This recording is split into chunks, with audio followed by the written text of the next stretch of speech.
শহীদ রাষ্ট্রপতি জিয়াউর রহমানের গণমাধ্যমের ভূমিকা বলা আর ভিন্ন মতকে পৃষ্ঠপোষকতা দানের তার যে বৈশিষ্ট্য, এটাকে আমরা একই পাল্লায় ওজন করতে পারি এবং এর সাথে সাথেই প্রমাণিত হয় যে তিনি কতটা গণতান্ত্রিক মূল্যবোধকে ধারণ করতেন।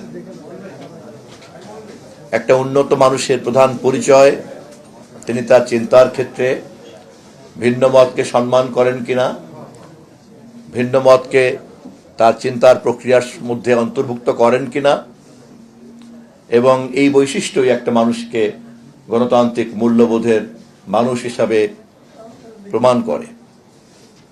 একজন সামরিক কর্মকর্তা শহীদ রাষ্ট্রপতি জিয়াউর রহমান তার অন্যান্য সকল অবদানের কথা যদি বাদও দেই, তিনি যেভাবে 1971-এর 25শে মার্চ রাত 2টোর সময় বিদ্রোহ ঘোষণা করেছেন, যুদ্ধ ঘোষণা করেছেন, ব্যক্তিগত জীবন, পারিবারিক জীবন এবং নিজের পেশাগত জীবনকে তুচ্ছ করে যেভাবে একটি চলমান রাজনৈতিক সংগ্রাম যখন স্থবির হয়ে পড়েছিল, তখন তাকে তিনি যুদ্ধে রূপান্তরিত করেছিলেন।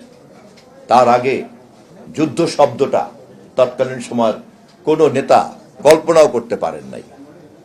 তিনি এটাকে যুদ্ধে পরিণত করেছেন এবং সেই যুদ্ধের মধ্য দিয়ে অর্জিত স্বাধীন বাংলাদেশে দাঁড়িয়ে আজ আমরা কথা বলেছি।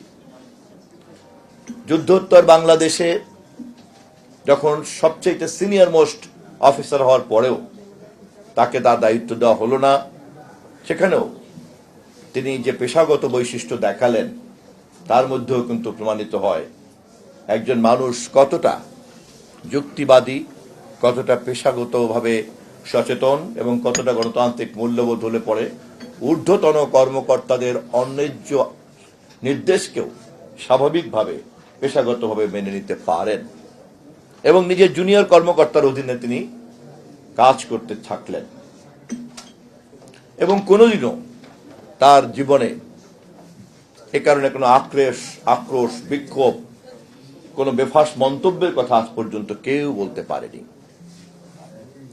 যে বৈশিষ্ট্যের কারণে 1971-এর 25শে মার্চ রাত 2টোর সময় কারো নির্দেশ এবং প্ররোচনা ছাড়াই 36 বছর বয়সের একজন বাঙালি মেজর একটি প্রতিষ্ঠিত সামরিক বৈশিষ্ট্য সম্পন্ন রাষ্ট্রের বিরুদ্ধে বিদ্রোহ ঘোষণা করতে পারেন, কেবলমাত্র নিজের সততা, নিজের মূল্যবোধ, নিজের চেতনা, নিজের দেশপ্রেম, সেই বৈশিষ্ট্যই কিন্তু আবার স্বাধীন বাংলাদেশে যখন তিনি বঞ্চিত হন অন্যায়ভাবে, তখন তাকেও পেশাগতভাবে তিনি কিন্তু মেনে নিয়েছেন।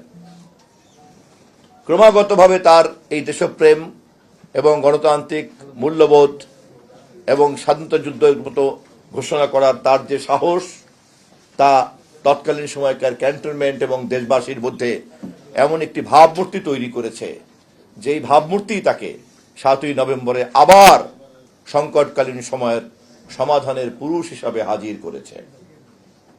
যারা ইতিহাস সম্পর্কে আপনারা অবগত তারা নিশ্চয়ই জানেন 25শে মার্চের রাত 2টোর সময়ও তিনি যুদ্ধ ঘোষণা না করলে যুদ্ধ হয় না, দিক নির্দেশনাবিহীন থাকে জাতি।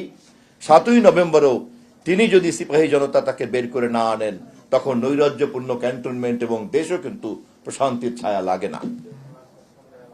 এখানেই থেমে থাকেনি জিয়াউর রহমান। ঢাকা বিশ্ববিদ্যালয়ে তার উপস্থিতি এবং সেখানে তার সঙ্গে অসম্মানজনক আচরণকে যেভাবে তিনি রাষ্ট্রনায়কের মতো মেনে নিয়েছেন, হজম করেছেন, তিনি যেভাবে গণতান্ত্রিক মূল্যবোধের উপরে ভর করে দেশের সমস্ত ধরনের ভিন্ন মতকে মঞ্চ তৈরি করে দিয়েছেন সমালোচনা করার জন্য, বঞ্চিত রাজনৈতিক দলগুলিকে যেভাবে তিনি রাজনীতির মঞ্চে নিয়ে এসেছেন গঠনমূলক তর্ক বিতর্ক করার জন্য, কবর দেওয়া পার্লামেন্টকে নতুন করে জীবন দিয়েছেন, পার্লামেন্টকে, পার্লামেন্টারি পলিটিক্সকে পঞ্চম সংশোধনী করে 4র্থ সংশোধনীর সমস্ত ধরনের বেড়াজালকে খান খান করে ভেঙে দিয়েছেন। এই সমস্ত কিছুর মধ্যেই যে বিষয়টি বেরিয়ে আসে তা হলো ভিন্ন মতকে সম্মান করা, ভিন্ন মতের কাছ থেকে সিদ্ধান্ত গ্রহণ প্রক্রিয়ার উপাদানকে খুঁজে বের করা এবং সকলে মিলে বহুমাত্রিক চিন্তার মধ্য দিয়েই উন্নয়নের নতুন গতিকে নির্ধারণ করা। একজন সামরিক কর্মকর্তা হওয়া সত্ত্বেও তার এই মনোজগতই তাকে প্রমাণ করেছে তিনি রাষ্ট্রনায়ক ছিলেন। তিনি যত না ছিলেন রাষ্ট্রপতি, যত না ছিলেন রাজনৈতিক নেতা, যত না ছিলেন সামরিক নেতা, যত না ছিলেন সরকার প্রধান, তা সবকিছু ছাপিয়ে গিয়েছে তার সেই রাষ্ট্রনায়কোচিত দৃষ্টিভঙ্গি, মনোভাব এবং চর্চার কারণে। তার মধ্যে সবচেয়ে গুরুত্বপূর্ণ অংশটি হচ্ছে গণমাধ্যম সম্পর্কে তার দৃষ্টিভঙ্গি এবং চর্চা। পৃথিবীর কোন রাষ্ট্রনায়কই জননন্দিত হতে পারেন না তিনি যদি গণমাধ্যমের প্রতি একটি সঠিক দৃষ্টিভঙ্গিকে চর্চা করতে না পারেন। রাষ্ট্রকে যদি স্বাধীন গণমাধ্যম এবং দায়িত্বশীল গণমাধ্যম হিসেবে গড়ে তোলার কাজে পৃষ্ঠপোষকতার দায়িত্বে না আনা যায় এবং রাষ্ট্র যদি ওই রাষ্ট্রনায়কের নেতৃত্বে গণমাধ্যমের প্রধান পৃষ্ঠপোষকে রূপান্তরিত না হয়, তাহলে অন্য যত গুণী থাকুক না কেন তার পক্ষে রাষ্ট্রনায়ক হওয়া সম্ভব হতে পারে না। শহীদ জিয়া রহমানের ইতিহাসে আজকে যে জায়গা, তার অন্যান্য সমস্ত ধরনের গুরুত্বপূর্ণ বৈশিষ্ট্যের মধ্যে প্রধান একটি গুরুত্বপূর্ণ বৈশিষ্ট্য হচ্ছে তিনি স্বাধীন গণমাধ্যমকে পৃষ্ঠপোষকতা করেছেন। অবকাঠামোগত এই উন্নয়ন আলোচনাগুলিতে আমি যাব না, কয়টা প্রেস ক্লাব করছেন, কি করছেন, কত টাকা দিয়েছেন, এটি প্রধান ব্যাপার নয়। প্রধান বিষয় হচ্ছে যে গণমাধ্যম রাষ্ট্র এবং সমাজের আয়না হিসাবে কাজ করে, সেই আয়নাকে তিনি পরিচ্ছন্ন রেখেছেন যাতে স্বয়ংক্রিয়ভাবেই রাষ্ট্র এবং সমাজ জনগণের কাছে সার্বক্ষণিকভাবে তার প্রতিবিম্ব প্রতিফলিত থাকে। গণমাধ্যম সম্পর্কে শহীদ জিয়ার সমস্ত কর্মকাণ্ড নিয়ে কথা বলতে গেলে আরো অনেক সময় লাগবে, কিন্তু আমি সংক্ষিপ্ত আলোচনায় বিনয়ের সঙ্গে আপনাদের সকলের জানা তথ্যগুলিকেই শুধু এতটুকু বলে শেষ করব। বাংলাদেশের গণমাধ্যমকে যুগ যুগ ধরে শহীদ জিয়াউর রহমানকে সসম্মানে স্মরণ করতে হবে, কারণ গণমাধ্যম চতুর্থ সংশোধনীর মধ্য দিয়ে এবং 1975-এর 16ই জুনে যে ধরনের অন্ধকার গলিতে ঢুকে পড়েছিল, শহীদ জিয়াউর রহমানের জন্ম না হলে সেখান থেকে গণমাধ্যমকে আবার মুক্ত আকাশে বের করা সম্ভব হতো কিনা এই প্রশ্ন ইতিহাসে আছে।